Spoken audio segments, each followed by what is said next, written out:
nós temos aqui uma questão de velocidade média que foi cobrada no Enem, no Exame Nacional do Ensino Médio.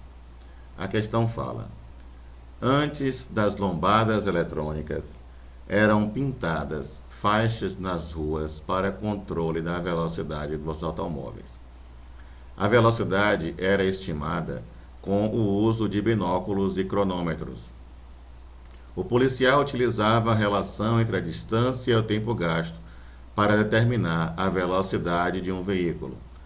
Cronometrava-se o tempo que um veículo levava para percorrer a distância entre duas faixas fixas, cuja distância era conhecida. A lombada eletrônica é um sistema muito preciso, porque a tecnologia elimina erros do operador. A distância entre os sensores é de 2 metros e o tempo é medido por um circuito eletrônico. O tempo mínimo em segundos que o motorista deve gastar para passar pela lombada eletrônica, cujo limite é de 40 km por hora, sem receber uma multa, é de... Então vamos lá. A questão já foi generosa, porque já nos concedeu aqui no texto a fórmula que nós vamos usar, a relação, não é? A fórmula de velocidade média, que é a relação entre o deslocamento e o tempo gasto. Nós temos aqui. Ele quer saber, então, o tempo mínimo em segundos que o motorista deve gastar, sabendo que a velocidade limite é 40 km por hora. Bom, sabemos que quanto maior a velocidade, menor é o tempo gasto num percurso. Então, como ele quer o tempo mínimo, ele corresponde à velocidade máxima. Então, ele quer saber o tempo que o motorista vai gastar para percorrer esse espaço aí com essa velocidade máxima de 40 km por hora.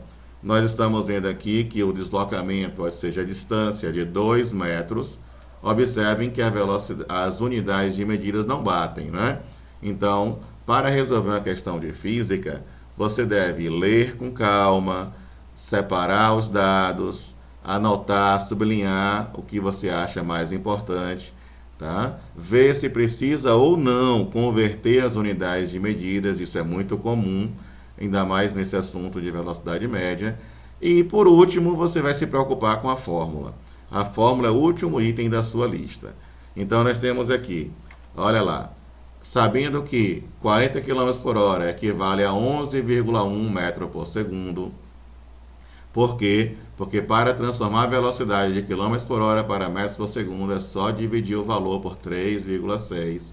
Então, 40 km por hora equivale a 11,11 metros por segundo. E agora nós vamos usar a fórmula de velocidade média, onde velocidade média é ΔS, deslocamento, dividido pelo tempo. Tá? Fazendo uma jogada aqui, trocando de lugar, não é? A velocidade e o tempo, multiplicando aqui esses dois, eu terei que o tempo é ΔS, o deslocamento, dividido pela velocidade média. A mesma fórmula, não é outra fórmula não. Aqui é a mesma coisa. Só mudei a posição do tempo, troquei a posição do tempo com a posição da velocidade, tá? Sabendo que o deslocamento é de 2 metros, ele se encontra aqui, onde eu já tinha sublinhado, tá? E a velocidade média em metros por segundo é 11,11. Agora você vai dividir e vai dar 0,18 segundos.